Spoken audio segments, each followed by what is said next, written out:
There's someone that passed with one of the New Zealand Super Rugby teams. His name was Sean Wainui. In 2021, he had a car crash. It was a sudden death. And Alison Goodwin from New Zealand Doctors Speaking for Science sent me a VAERS report. Yeah.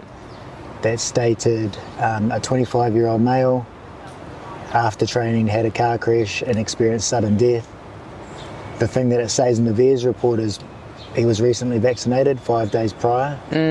And the other part of the VAERS report says that it wasn't medically induced, so it wasn't affected by a vaccine. So, right. But to suggest that without knowing the implications of the vaccine's negative effects, then like you say, we can't get the truth with a coroner's report. No. So I've sent that to Sean's family, his brother, and hopefully that the family can look at the coincidence of that VAERS report not being related to Sean, although it's an international database for vaccine injuries. It would be incredibly unlikely. But to me, I think that's a high possibility that it was his coronary or VAERS report related to his vaccine. And his family can look at, I guess, medical forms, GPs, reports to see when he was previously vaccinated.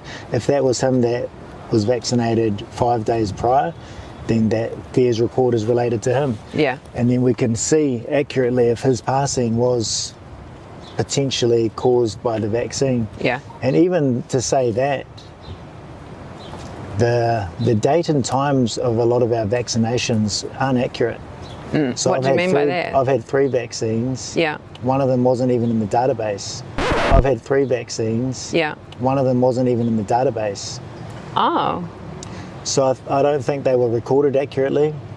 How are you, obviously as a sportsman, you've been tracking what's been happening with sudden deaths and things like that? Are you kind of aware that it's a thing?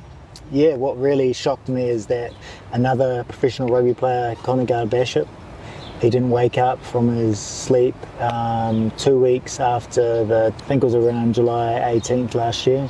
Wow. Didn't wake up, so he would have been vaccinated 2 or 3 times, the same as I have. And Dr. McCullough says really clearly that there's a time between 3 and 6 when the normal person's adrenaline gets pumped into our blood and it helps you wake up. Yeah. So that would have been a state where potentially Connor's passing occurred. He was found by his uncle, I think, the next morning, later in the evening. He'd played professional Super Rugby quarterfinal a week prior. Yeah. And there's been no talk amongst the rugby community, management, medical staff around potential causes of his death. And like I've been a part of the rugby community for 15 years. A lot of them feel the same as me, so it's no secret. Right. We know that there's been excess deaths, although a lot of the management and players don't have the confidence to speak publicly. It has affected our community. Yeah. And we weren't warned about the risks of the vaccine. We were only told to basically take it or you're not coming to work. Like I've got an example from the start of the 2022 Super Rugby campaign. I didn't want to get my vaccination, and the day before I went into work for the Highlanders, the doctor messaged me and said, if you don't turn up to work, you can't come in. So it's coercion into getting a medical experiment given to you, and they say there's no work for you without any process of risk assessment. So being in the Air New Zealand court case for the last few days, I've learned that although they might be liable in terms of employment issues, not going through the right processes, my employment contract didn't say that they were able to give me any medical vaccinations, but they didn't go through any process to allow me to determine whether this is safe. So there was no risk assessment for myself before the 2021 campaign. Wow. And I guess that's because all of our organisations that are aligned with the government had to follow the same safety and efficacy measures from MedSafe. Yeah. And obviously they've been inaccurate. So that the big divide with science and truth is we've got the NIH, Dr. Jay Bhattacharya saying in reviews of the Pfizer vaccine that the trials weren't done effectively. Yeah. Dr. C. Mahaltra also saying that these are the best cardiologists and In the world. professionals in the world. Yeah.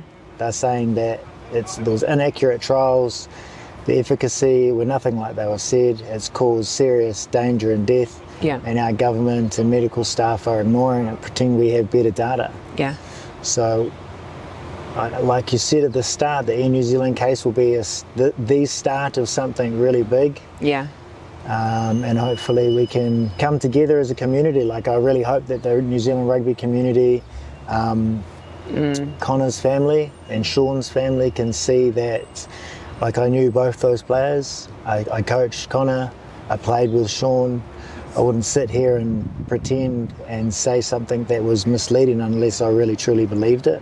And you're not an Something to do. anti-vaxxer, right? You've said you've had 3 of them. Yeah, I've had 3. So you're doing your research now because you care about your own body and you want to know the truth of why you had to take it, right? Yeah, well, the first vaccination I was given was an MIQ. So I was overseas between December 2019 and July 2020. Yeah. I decided to stay outside of the country because I didn't want to get vaccinated. I didn't want to go into lockdown. So I cruised around the States and Mexico. I didn't see any sickness.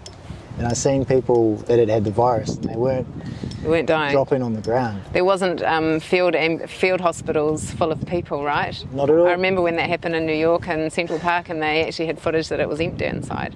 So it was a media show. Yeah, it was. Wow. That actually happened. Like, I went into the hospitals in Mexico, it was dead.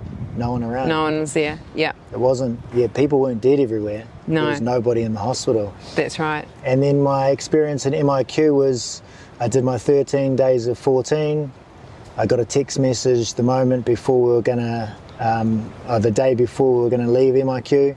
And that's where I was told that you must take this vaccination, otherwise you're not allowed to leave the MIQ.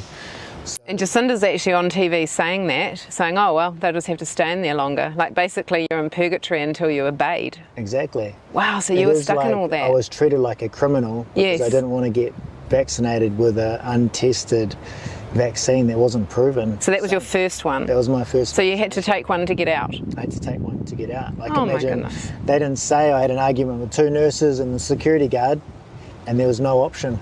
This was the rules and the undetermined timeline.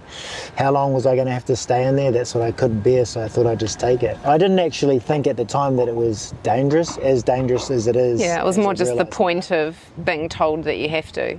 That, but also I felt like my immune system was strong enough to withstand the virus. Like Yeah. they say, the risk of death for a young person was something like 0.84%, Yeah, or that's risk of serious injury. Yeah. Where the risk of the vaccine, I've heard from specialists around the world, is 1 in 800 death.